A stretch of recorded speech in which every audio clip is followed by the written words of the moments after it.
Go for it. Okay, hi, good morning, everyone. Happy Saturday. And welcome to GDG DevFest 2015 in Silicon Valley.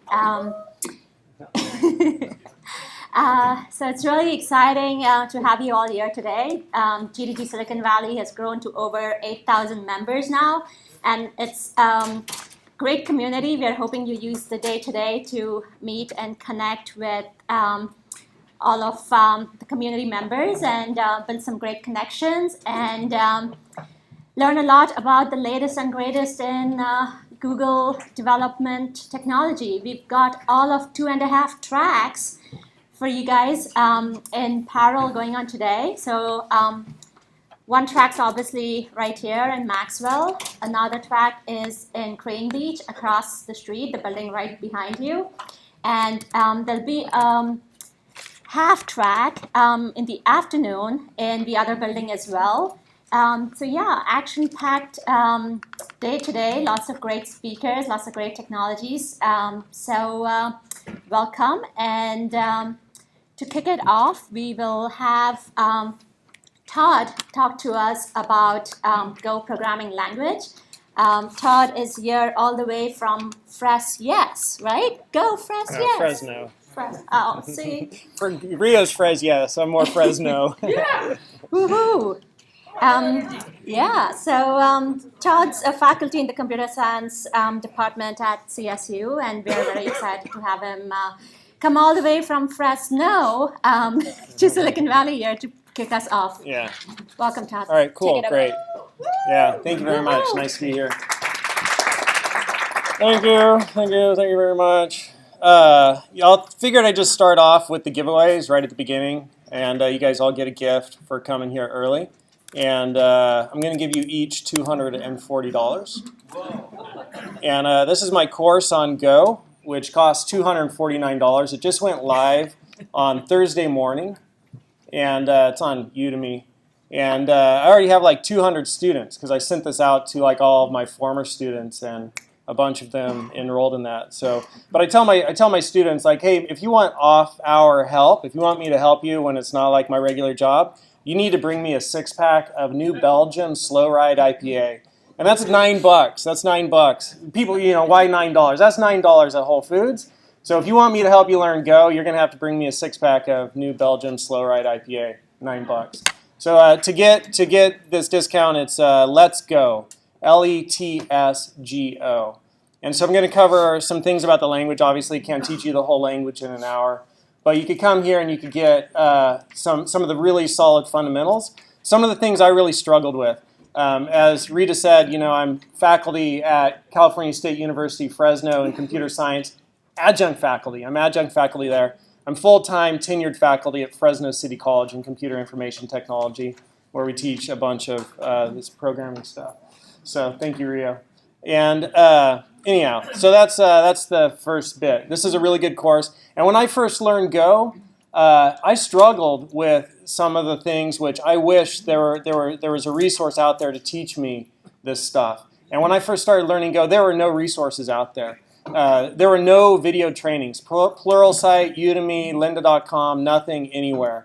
And I was reading books that were written in Chinese and translated to English to try to figure out how to use this language, along with the documentation that's out there. But so this will show you, this course is designed as like a freshman first year computer science introduction to programming course, but doing it with Go. But some of the stuff is really rudimentary at the very beginning, but some of it is also really awesome, like how to configure your workspace, a really important thing, how to set all of your environment variables that you need for Go. And then I have something about somewhere in there, IDEs, which IDE to use and how do you configure your IDEs, so what are some of the best ones out there and how do they work. And so that's all in there. And then it takes you all the way up through concurrency. So I don't have that on the training yet. Those videos will be up soon. Right now the trainings just go through maps. So it's about, 13 hours of training. When it's all done, it'll be about 17 hours of training. So I got a few more videos to put up there. And my approach to teaching something is to be very thorough and give people more information than they need. And if I give you more information than you need, then you could skip the information that you don't need, right? But if I don't give you that extra information and you need it, it's not going to be there. And so a lot of trainings, like you could go online and learn Go in 1 hour, fantastic. And you could watch that and it'll make sense. And then you're going to sit down to code and you'll be like, how do I get this? How do I get Go working on my machine? What editor was that guy using? How did he get his editor working, right? And if you're just getting into programming, this will teach you everything from like numeral systems and how do numeral systems work, all the way down to the very beginning. How do computers work, right? Circuits, coding schemes, numeral systems, that entire thing. Right, so that's the first thing I want to convey. So the main thing I want to give you today are resources for learning Go and why you might want to learn Go. So those are the two things I want you to take away from this talk. So along those lines, the first thing I'll give you are resources. And at the end of my Why Learn Go presentation, which we're going to see here in just a minute, I have here are the resources. But I want to give you the resources first, just in case I'm recording this on my laptop, so if you're watching this video on YouTube, just in case you're like, okay, I just want the resources, here are the resources. So if you write down this URL or take a picture of it with your phone, you will have access to the best pathways and channels for learning Go today, right? So, and I've invested over $35,000 in learning this language. I kid you not, like out of like cold hard cash, $35,000. I spent $35,000 going to trainings, meeting some of the best people in the field, working with those people. So that's what I've invested, figuring out which are the good resources and which are not, which are giving you good code samples and which are not. And so in addition to that money, that cold hard money, I've spent in a lot of time. And so this is going to show you this is how you do it. Everybody got it? A few more people are taking pictures. And so when you follow this link, it's going to take you to this page right here. And so you can see, PHK G07, PHK G07. And so here are the resources. And so there's a forum for asking questions. When you're stuck and you're learning the language, this is like the go-to place to sort of like, I need to get my questions answered.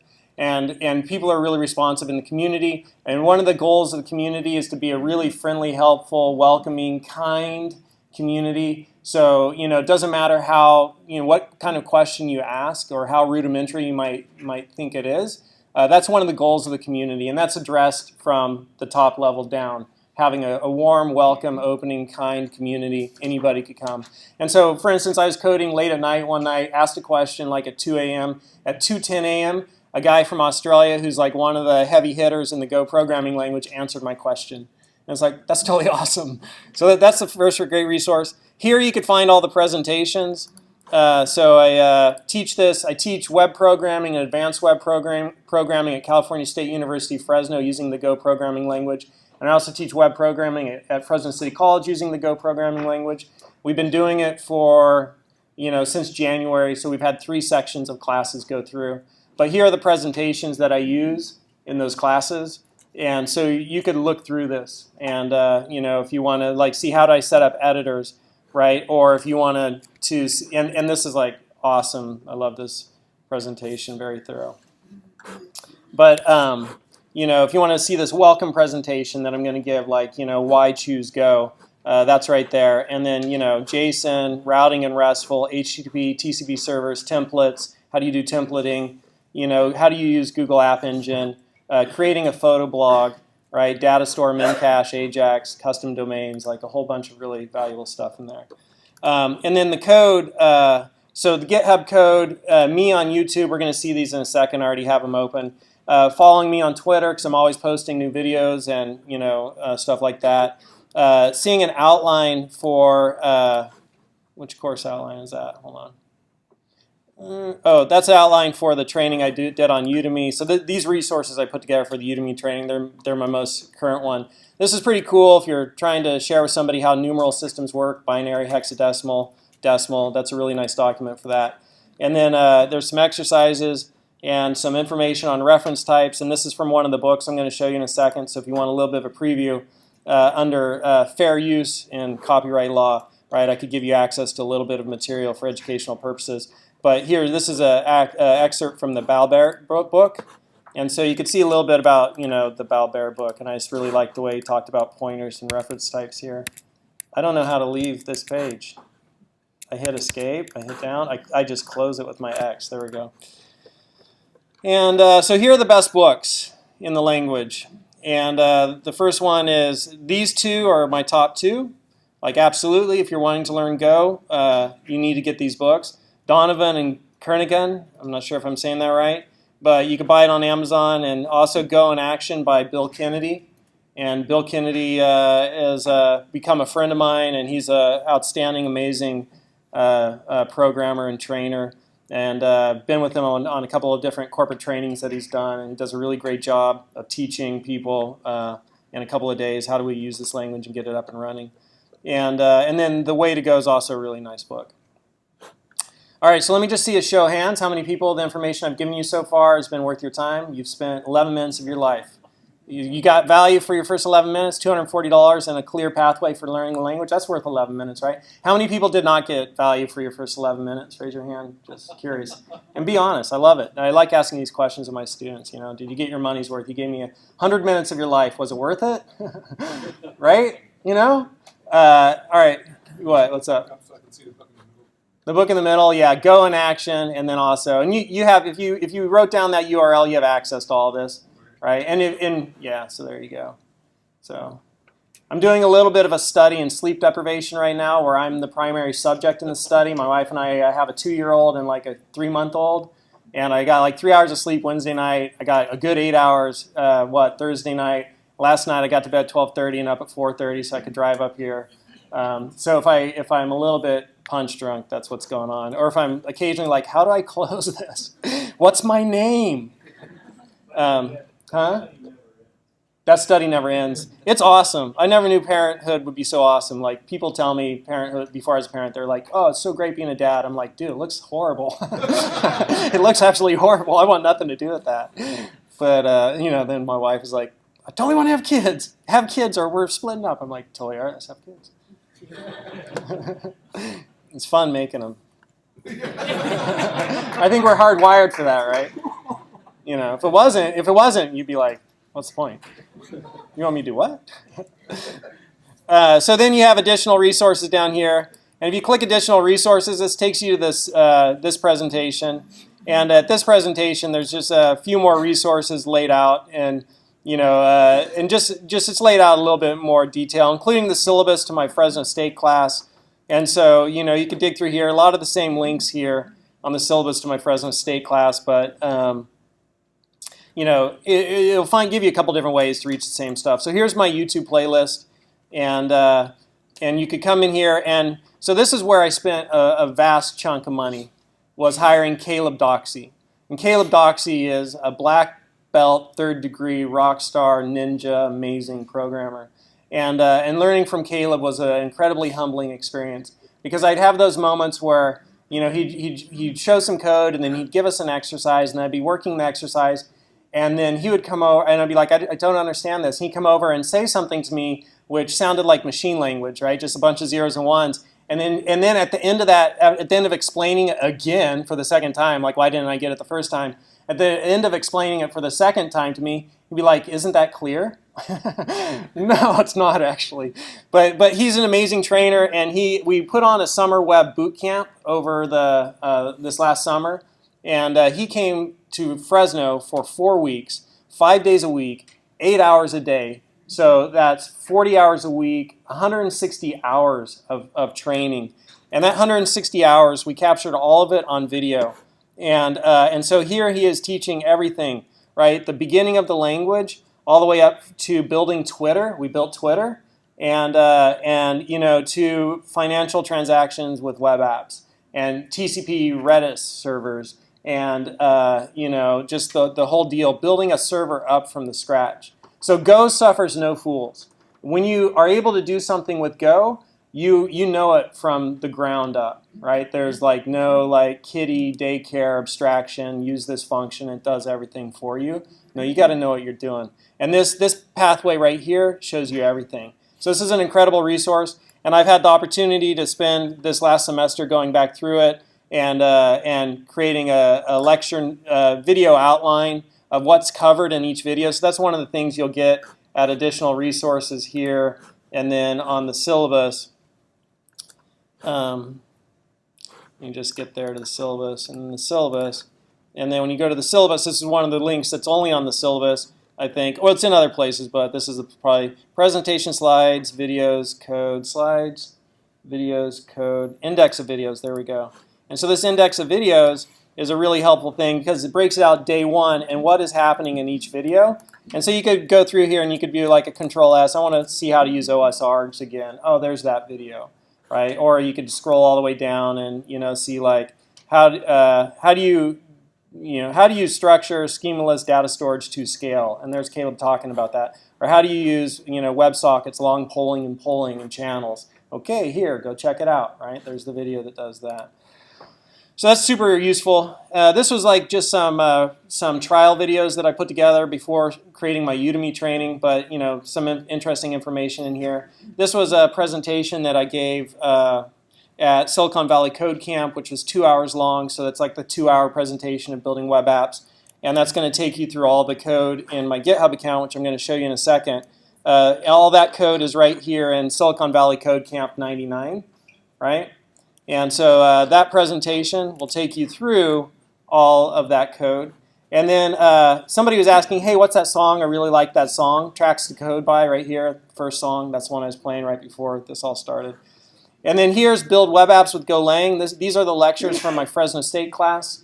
So you can check those out. And then here's Learn Google's Go language. These are the lectures from my Fresno City College class. So they go a little bit slower. And we go into a little bit more detail and depth and explore things a little bit more intimately, right? So you can check those out. And then all these videos here, Build Web Apps with Golang, these are the same videos that you'll find here. I've just put all of these videos finally into one playlist, but I got to leave these up here. And if you view the rest of my playlist videos, we had a bunch of other really amazing people come in. And so one of them is now my good friend Zeno Rocha, and Zeno Rocha is amazing, and he's basically the best guy right now when it comes to doing Polymer and web components, right? And so we had him come in for a week and teach us about that. And his videos are in here. We did web components, Polymer, HTML, CSS, and then we had JavaScript with Ray Villalobos, but we weren't able to record that because that conflicted with his lynda.com stuff. And we also had Caleb Doxie for Go. So all that stuff is here, and I have all that code and really, really great resources. So there are the ones with Caleb Doxie, and then here is where this is the refined GitHub repo of the Summer Web Bootcamp, and this is what corresponds to my Fresno State and Fresno City College classes, right? So that's what Golang training this repo is. It goes to 11. How many people know that reference? All right, cool. So if you don't know that reference, you could YouTube Spinal Tap goes to 11. It's just a funny moment in Rob Reiner's, I don't know. Sometimes I don't think of the best. 3 in the morning, like that seems like a really good idea when you're just learning GitHub. And then it's like later, maybe I should have done something a little bit more professional, whatever. So there's the Golang training. And then here's Summer Bootcamp. So this is my code from the Summer Bootcamp. And I'd put my code in, and then I'd also grab Caleb's code. And so that's my code. If you're watching the Summer Bootcamp stuff with Caleb Doxie, this is the repo that I put together that corresponds with that. If you want to find Caleb's repo from the Summer Bootcamp, you go to Golang-book. And Caleb wrote this book. And so if you go to this, you get either his book or you can go to Bootcamp.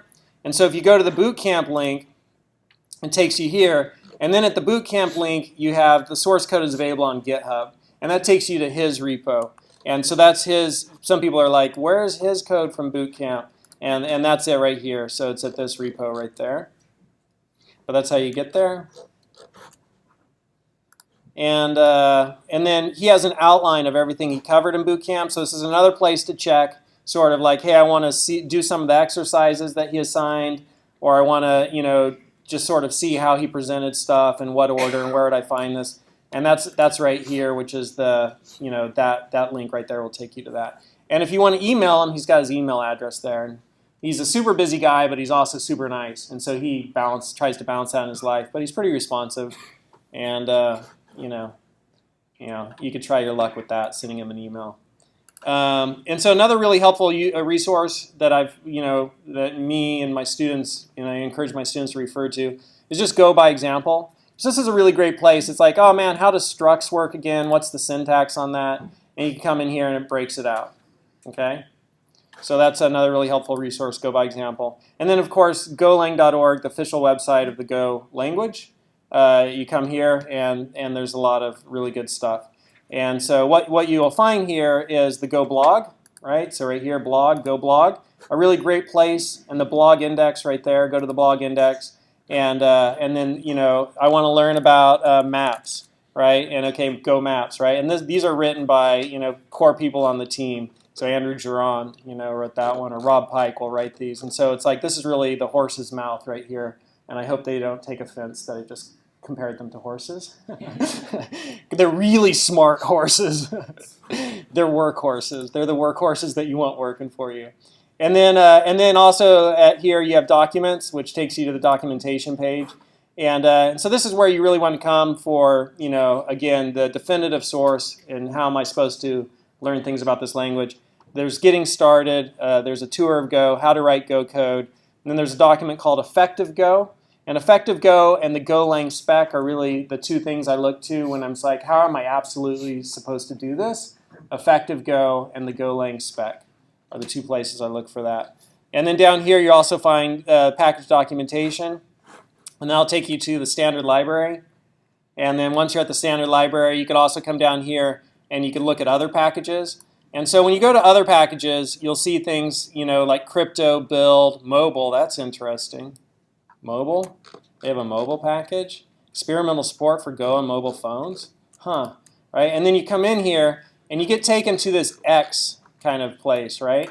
And that X place is for things that aren't in the standard library but might be making their way towards the standard library, or things that people internally at Google wrote and they find it really useful, but they didn't write, they wrote it a little bit more loosely, and so it's not in the standard library, or maybe it'll never make its way into the standard library, but it might be useful to you too, right? And so that's what that X is when you're looking at it. And if you come in here and you look at app, right, this is really pretty awesome. Package app lets you write portable all-Go apps for Android and iOS. So just like let that detonate in your head for a second, the implications of that. And if you're the product manager of Go, or if you are at Google and you're an amazing software engineering firm that has its roots in the web, and if you are trying to help developers and you understand companies reach their customers with content and information, like it's been a major source of frustration and a major blocking point for startups that now you have to have three fronts. You have to have iOS, you have to have Android, and you have to have web, right? To be like legit, right? You need those, and that sucks because you got to program in 3 languages. You got to have 3 separate areas of specialty expertise in your company, right? But if you could have one language to do all that, how awesome would that be? And so it's my speculation that as this matures, this might be a way that things move, where you have one language to do all 3, if you could do it. So it's really interesting to watch and really interesting to check out. And I think that'd be great. Like I could do server-side, I could do Android, I could do iOS, all with the same language. And it's a really fantastic language, which we're going to see in a second. And then there's something called the Go Playground. So you could come in here and you could type in code. You could format your code. It'll format it in the standardized Go way. And so Go is opinionated. People say it's opinionated. You got to do things in a certain way with Go. Like I can't have my curly braces down here. There are semicolons, right? But the compiler, the parser is going to put it in for me. And so if I have it down here, it's looking for certain lexical elements. And if it finds them in the wrong place, like it just put a semicolon right there, it put the semicolon right. If I had the curlies down here, it put the semicolon right there, which doesn't make sense. Right, so I need to have that there. And they just said, we don't want debates over certain coding practices. We're just going to make the decision, right? Like certain style for your syntax, right? The code. We're just going to make the decision, and then that's the way it is. And so Go format will format everything for you in the idiomatic way. How many people know the word idiomatic? Okay, So Go has a language which is all its own. It's a subculture. Every culture has a language unique to that culture. And if I was to say to you, hey, the waves are really big, I'm going to go get my gun, right? How many people are like, that makes no sense? How many people that makes sense?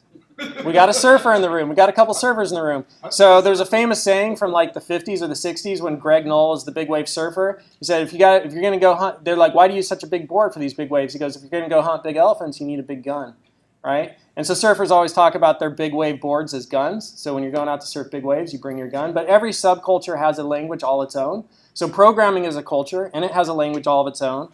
And then Go is a subculture of programming, and it has a language all of its own.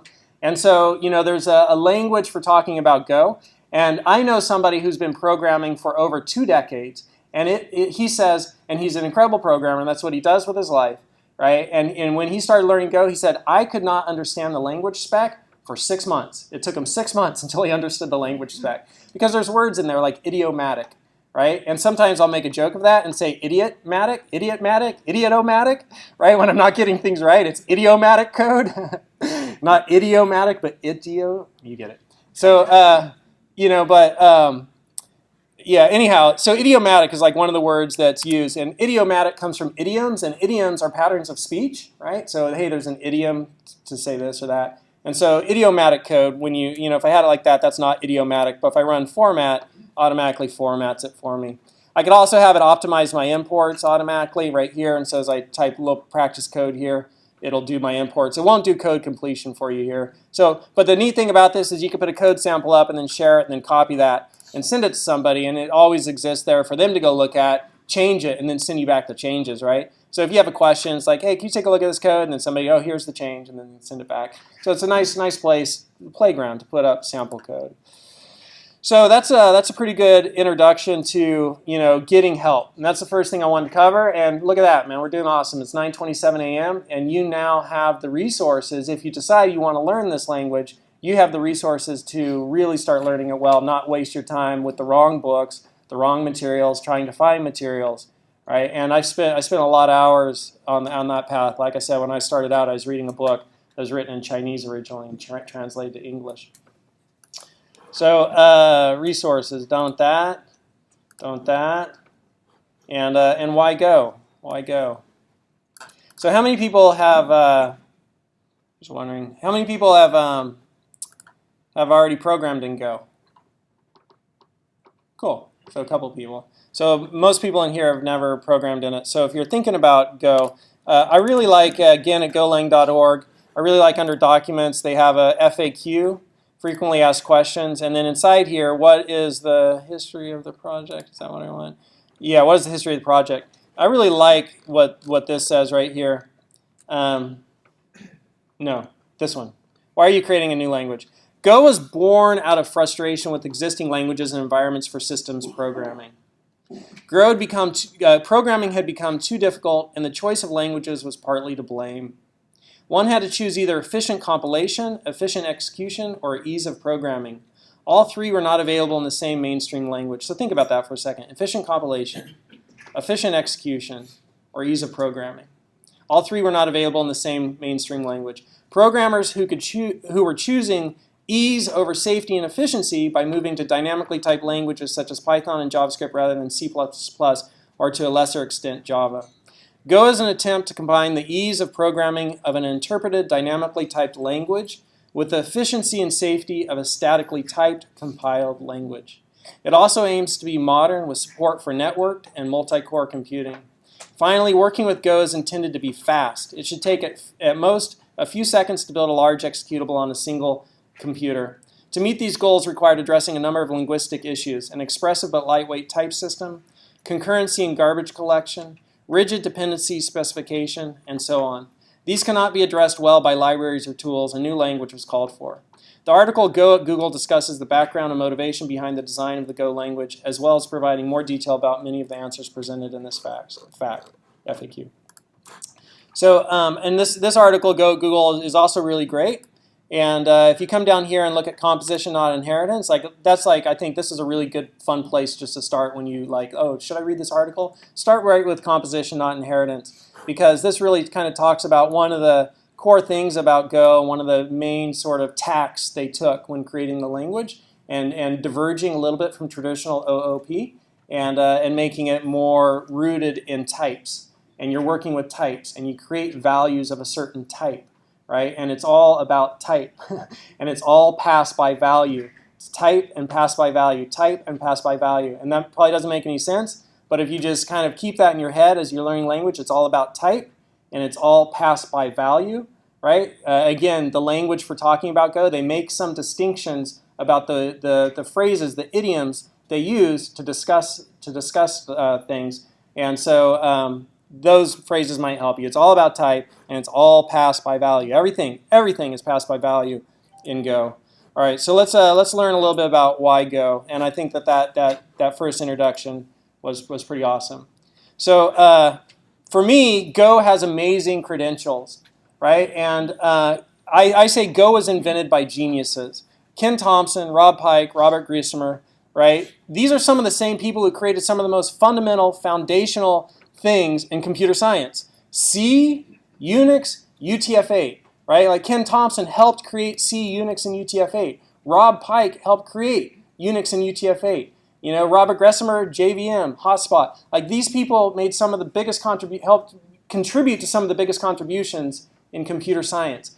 And Google is one of the best software engineering firms, if not the very best software engineering firm to have ever existed in the history of humanity. You know, so out of the best software engineering firm to have ever existed in the history of humanity, from some of the best individuals in computer science, some of the smartest minds in computer science, like they all looked around, they said, none of the current programming languages are working for us. We need a new language. And then they created that language, right? Like, whoa, those are amazing credentials. Like, I want to know about that language. Like, who are these people? What did they create? And so that was the first thing that really made me stop and take notice of Go. And so I was charged with the task at work, like, Todd, we want you to teach web programming again. For 10 years, I was out of the program. When I left web programming, teaching web programming, I was using Cold Fusion, and CSS was just coming onto the scene. So I was like, how do you teach web programming today? And I went to Rio. I'm like, should I use Dreamweaver? She's like, no. Come on, let me teach you some things. And so like 2 years ago, I had to start tooling up. And then I was like, which server-side language should I use? And I started looking around. Well, I could do PHP, and I could teach them sort of like what they would have been good to learn a decade ago, or if they learned it today, the argument that's strong for PHP would be like, there's a lot of jobs out there for PHP. That's a good argument. You need work, learn PHP. You'll go get jobs. Right? But it's not the best language to choose. I mean, ask Facebook for building an app if you hope that app to be really scalable. So, PHP, well, no. Okay, what are some of the other choices that are out there? Ruby, Python, Node. Ruby, Python, Node. What am I leaving out? 4 a.m. mine. Ruby, Python, Node. Perl. I don't know. I'm leaving something out. I can't remember what it is. Ruby, Python. But anyhow, it's like, so I started looking at some of those languages. I worked with Python for a while. Okay, but kind of weird, right? It's created by one dude, Guido, and Guido created this thing, and he said, hey, it's not good enough. I'm going to version 3. Like breaking backwards compatibility, all that other stuff. It is so bad. I'm just going to jump to 3, and you can't follow me. You just got to make the switch. And everybody had such a big code base in the previous 2 version, they're like, we're not following you. So the guy who created the language said, it's so bad, I'm going to create a new version which isn't backwards compatible with that old bad language. But nobody followed him. I'm like, that's kind of a red flag. And who's this Guido dude anyhow? Right? Did he create C? Did he create Unix? Did he help create UTF-8? And so Python kind of is like, well, there's a lot of work out there again, and there's a lot of popularity with Python. There's a lot of great things about Python, but to me that was a big red flag. And then I looked at Node.js, and I started learning about Node.js, and I was like, okay, but what's up with TJ Holloway-Chuck, right? Or there's this other guy, like some of the primary contributors to Node.js who originally built Node.js, not to mention that like Node's kind of split into another thing too, but some of the main people who built Node, they left Node. They're like, to hell with Node. And you know where they went? Where? They went to Go. They said, Go is much better than Node. We're leaving Node. We built Node, and we're leaving it, and we're going to Go. Right? And so I was like, okay, well, what's this Go thing? And I started looking at Go. And the more I learned about the language, I didn't have any of those moments where I was like, I definitely had a lot of moments where I was like, man, I must be so dumb. I don't understand what the heck's going on here. This has taken me so long to figure out. I felt so humbled so many times learning this language. But at the same time, I never had one of those moments where I was like, oh man, that's weird. I wish I wasn't. That's kind of funny. Oh well, I guess I'll work around. I never had one of those moments. Like the Python moment, 2.7 to 3, and nobody following him. That was a moment. Node.js, some of the primary contributors leaving it, because they're going to Go. Like, well, that makes you suspicious of Node. I never had one of those moments with Go. Instead, I had moments where it's like, oh my God, that is so brilliant, and I'm so glad I'm learning this language, right? Like, this is such an amazing language. And so the core thing you should know about the language is that all of the systems level languages were written for single cores, right? And there hadn't been a new viable systems level language in the last decade, and within the last decade, we had multiple cores come out. And so none of the languages that were out there were written to natively deal with multiple cores. And to deal with multiple cores, concurrency, parallelism, in those old languages, right? It's all an add-on thing, and it's all much more difficult to do it in other languages. And it's much less performant, right? So they created this language so it could take advantage of multiple cores, and it could do concurrency and parallelism really easily. And so that was one of the main things about Go: performant, multiple cores, concurrency. It's compiled, and it does really well in networked environments, right? Distributed environments, like a language that could run across data centers distributed all around the world. Like, okay, we need that language. And when you hear people talk about this, they'll sometimes talk about mechanical sympathy. The Go language was written with mechanical sympathy in mind, meaning whatever mechanical system it's running on, whatever machine it's running on, it is written to take advantage of that hardware in the best way possible. Right? So it's performant, multiple cores, concurrency, compiled network, clean syntax, so it writes really quickly. It's got a really light, readable syntax. Powerful standard library, so it's a low-level systems-level programming language with a standard library that has a lot of high-level packages. And it's garbage collected, so it's memory managed. Right? So it has a mark and sweep garbage collector, which is highly optimized, and it is super fast. So it's also portable. So it compiles straight to binary. There's no virtual machine between your write once, run everywhere. There's no virtual machine between what you write and what it's running on. Right? If you need it to run on a different box, you compile it to that different box, and it compiles to that architecture. And it's also backed by Google. It's not owned by Google. It's backed by Google. It's an open source project. Right? So it started at Google, and then they open sourced it because they knew that for this language to have any viability, we can't just be the ones controlling it. We'll definitely contribute a lot of resources to helping it grow, and we'll put a lot of great minds towards working on it, but we want everybody out there to be able to own it and contribute to it, like the beauty of open source. Right? So it's an open source language, and if you get good in it and you want something different, you could submit pull requests. And there's a lot of people in the community who have contributed to the standard library and the SDK, who aren't part of the internal Go team. So here's that same thing that I already read you. And here's a presentation by Brad Fitzpatrick, who's also one of the heavyweights in the Go programming language. And so let me just present that so it's full screen. And it's like a schematic that he put together. He has two of them. And it just kind of shows you, like, in the ecosystem of programming languages, where does Go sit? Obviously, this is subjective. But it is also backed and rooted with some data, because when you measure performance, you can measure that, right? And when you measure, subjectively, you can measure how fast and efficient is it for humans, how fun is it for humans to program in. So it's trying to be, more like these languages and like these languages at the same time, and I think it does a really good job of doing that. And then also efficient concurrency and beautiful straight code, right? Well, these have efficient concurrency, but good luck figuring out that code. Have fun. It's going to be your life, your specialty, and you're going to be staying up late and banging your head against books, right? But out here, hey, efficient concurrency and beautiful straight code, easy to do. So here's a couple of quotes just from the favorite books I like, and just to give you a few other voices on their perspective on the language. This is from Bill Kennedy, the Go in Action book. Go has its own elegance and programming idioms, that make the language productive and fun to code. The language designers set out to create a language that let them be productive without losing access to lower-level programming constructs. The balance is achieved through a minimized set of keywords, built-in functions, and syntax. Go also provides a comprehensive standard library. The standard library provides all the core package programmers need to build real-world web and network-based programs. And then here's from Golang.book, Caleb Doxies' book. And this has a lot of the buzzwords that you might be wondering about. So I just put it up here so that, one quick shot, you can kind of see it all. Go is a procedural, imperative, modular, object-oriented, statically typed, garbage collected, compiled programming language with syntax broadly similar to the C family of languages, and CSP-inspired concurrency features. We will examine each of these in his book. Go is procedural programming language because procedures functions are stitched together to form a program. It's imperative because functions are built out of statements which are generally phrased as imperative commands. So another little thing. So what's the point of learning any language if nobody's using it, if you can't get any jobs, right? So Bill Gates has a quote which I really like. And Bill Gates said, if you want to be successful, get in front of what's coming and let it hit you. And so that was another reason where I was like, all right, we're going to go out on a limb here. And instead of teaching the students at Fresno City College and at Fresno State what has been or what is, I'm going to teach them what I think is going to be. And that's a risk. Because you could gamble on that. And you could say, you know what?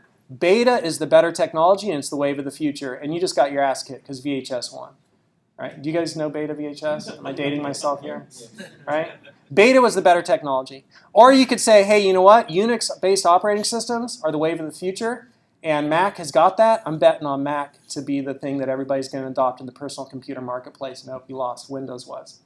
Right? And Windows was not the superior technology, in my opinion. Right? The Unix-based operating system was superior. Like what? They bought DOS from some guy, in Seattle who built it by himself. I don't know. Tangent. Sorry, I won't go there. So companies using Go. What's the point? What's the point if nobody's using it? Google uses it. YouTube uses it. Apple uses it. That surprises some people. And what's also surprising is I'm starting to get a lot of people contacting me. Like I had a company in China contact me. Hey, we saw your videos on YouTube. Do you want to come work for us? I'm like, tell me about it. Can you pay me $500,000 a year? What's Shanghai like? And and there's another super amazing company. I just got this email this week. A super amazing company here in the Silicon Valley, like doing incredible things. If I said their name, you'd be like, holy crap, they want to do that with Go. I can't say their name, unfortunately, but they emailed me this week. And they're like, we totally want to do Go. Can we talk to you? And I was like, yeah, you could talk to me. I totally want to talk to you guys. And so they are now gearing up to do Go. But anyhow, Apple, Dropbox, all these people. I'll take a minute to let you take that in.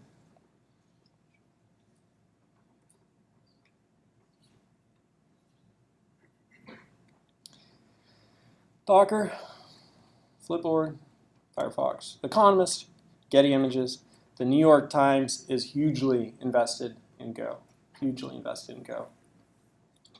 GovUK, Heroku, MongoDB, IBM, GE Software, Intel. What's that one again? Twitter, Facebook. They use it at Parse. Start selling today, Square. It's all Go. Halo, Uber, Nokia, Yik Yak, Tumblr, Thumbtack, Remind, Medium, Maldive Island. I just really like that picture. I want to stay there. But not during an earthquake. Go is huge in China. And we're going to see some stats on one company in China. But Go is about, I need to do things for a lot of people. And China has a lot of people. Right? You build something for American audience, you have a potential audience of 300 and something million people. You build something for the Chinese, you have like 1.3 billion, right? And whoa, that's a lot more. That's like 4 times as much, And then I was going to say something about that. So the funny thing about China is if you think you're 1 in a million, like, hey, I'm 1 in a million, great, there's 1,300 people just like you in China. It's funny, I think. So Go is huge in China. Like I'm very popular in China right now. Like I have so many people in China watching my YouTube videos, which is cool because, you sell ads, you get a little bit of money from that too. It's like, great, I love it. I'm going to get more into the Chinese market. People always told me I should do stuff with China because it's such a big market. And so Wim, her, Spring, just like a lot of stuff is out there. And there's a whole bunch more examples than, I'm showing right here. But,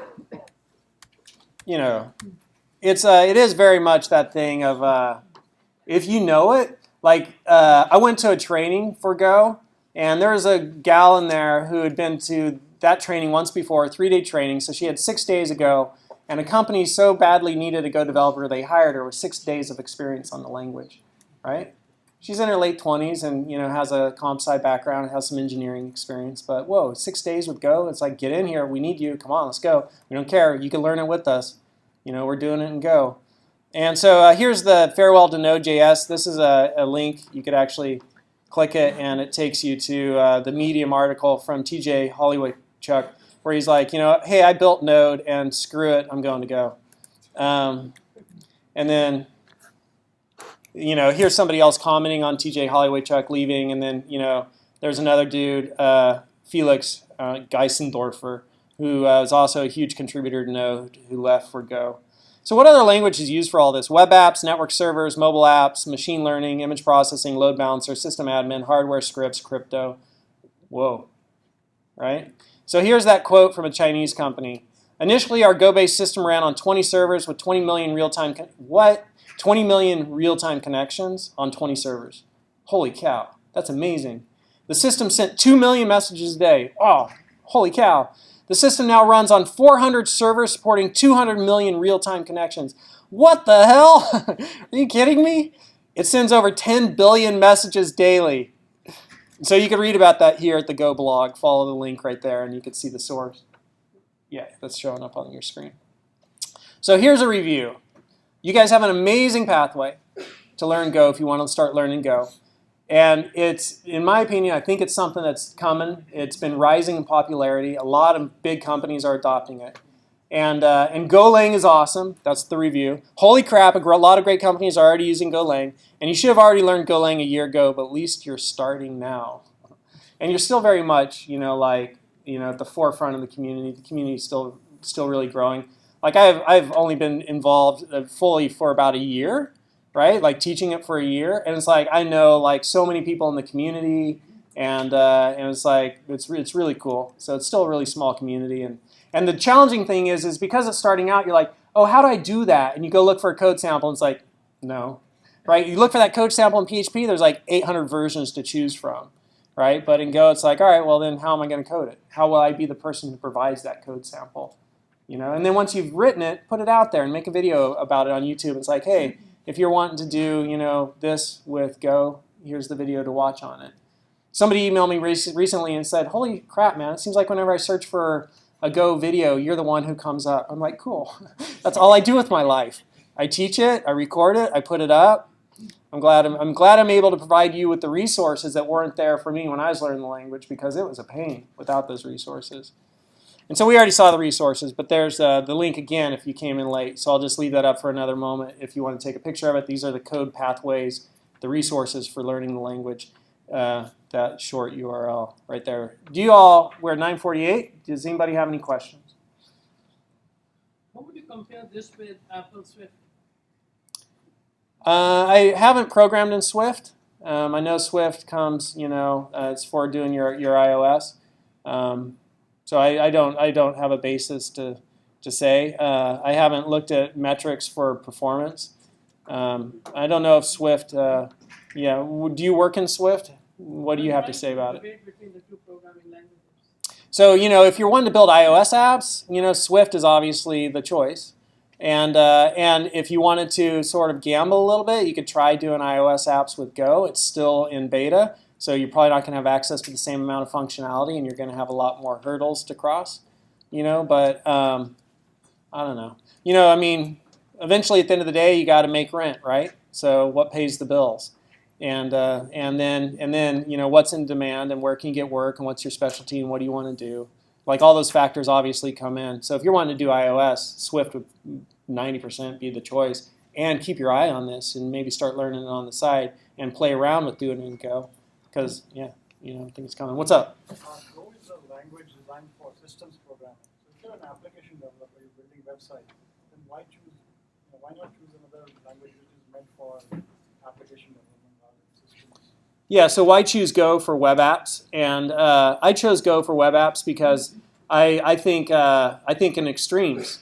And I think if my application becomes successful, what is going to be able to handle that success? And I have a friend who's a Node.js developer, and I hear from him how much he struggles when like they run campaigns and they have to deal with surges in requests.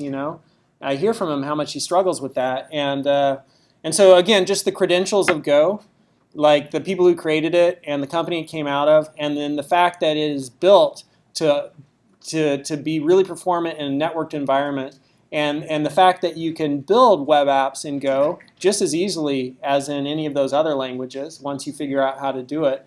It's like, for me, it was kind of like, well, I want things to go really fast, and I could choose between a Lamborghini, well, that's not a good one. I could choose between a BMW and a Fiat, right? I don't know, I just feel like Go's built better. You could write the V8 in Go. Probably Google is already doing that.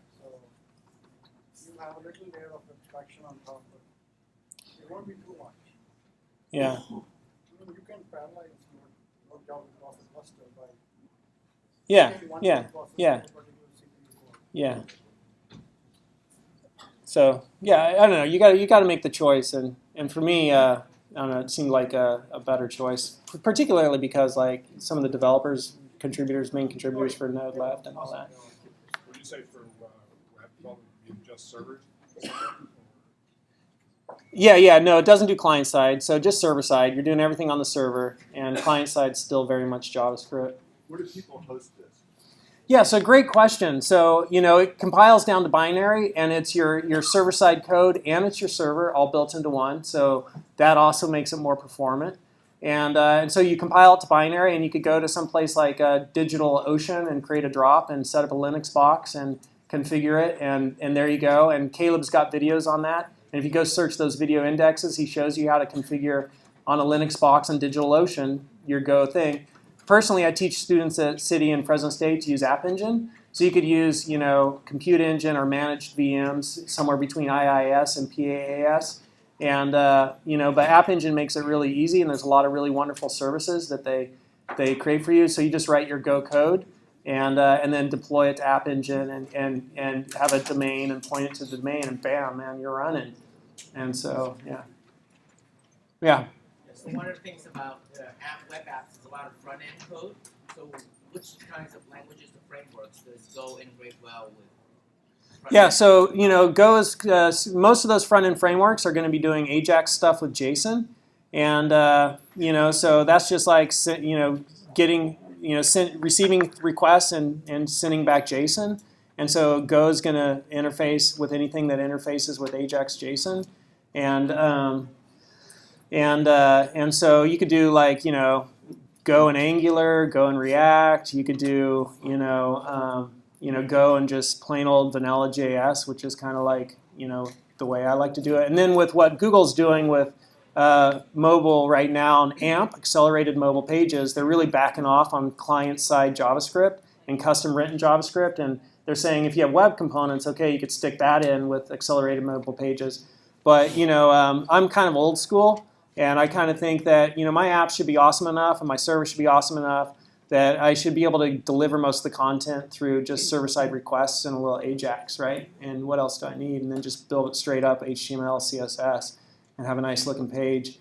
And like the less I add in complexity and other people's libraries, packages, and things like that, frameworks, the less I use other people's frameworks, for me the better. Like I'm like I want to build this engine out of metal, bolts, screws, nuts. I want to just have HTML, CSS, JavaScript, and something server-side, and then some NoSQL schemaless data storage, and something to store my binary files, images, things like that, and stick that up into the cloud. And so my course teaches all that at Fresno State, how to do it that way.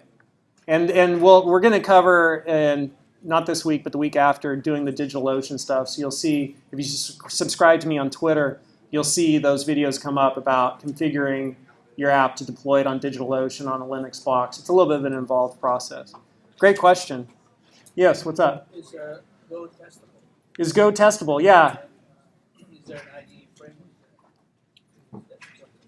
Yeah, so Go is totally testable, and there's so much to know about the language that I haven't taught that yet or fully explored it myself. But it handles errors in a way that's a little bit different than other languages. And so for people, that's one of the things. It's like they rethought programming languages. They got outside the box, and they didn't say let's just update how everybody's been programming, but let's rethink about is there some better way to be doing things? And so testing is a little bit different than what we're used to. And then also, object-oriented programming is different than what we're used to. But it's there. So is it out there? I mean, there is a testing framework. Yeah. Course? Yeah, it's out there. Yeah.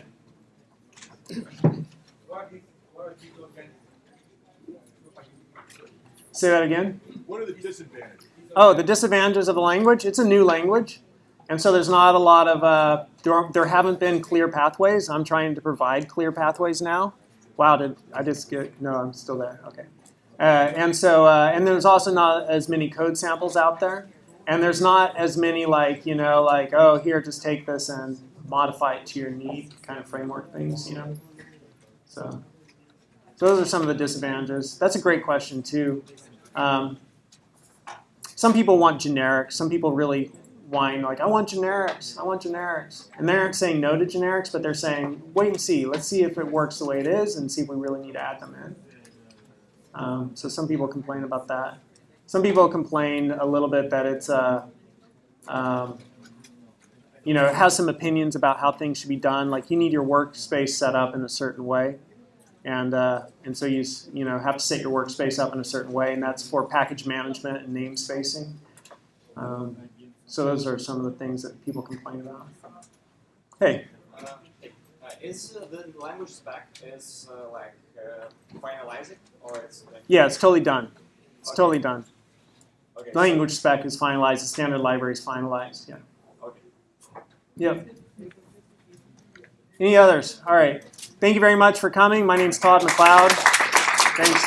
And if you want to get in touch with me, if you have any questions about Go, it's I don't know, toddmcleod@gmail.com. Here, I'll give you my email address. Ready? Hold on.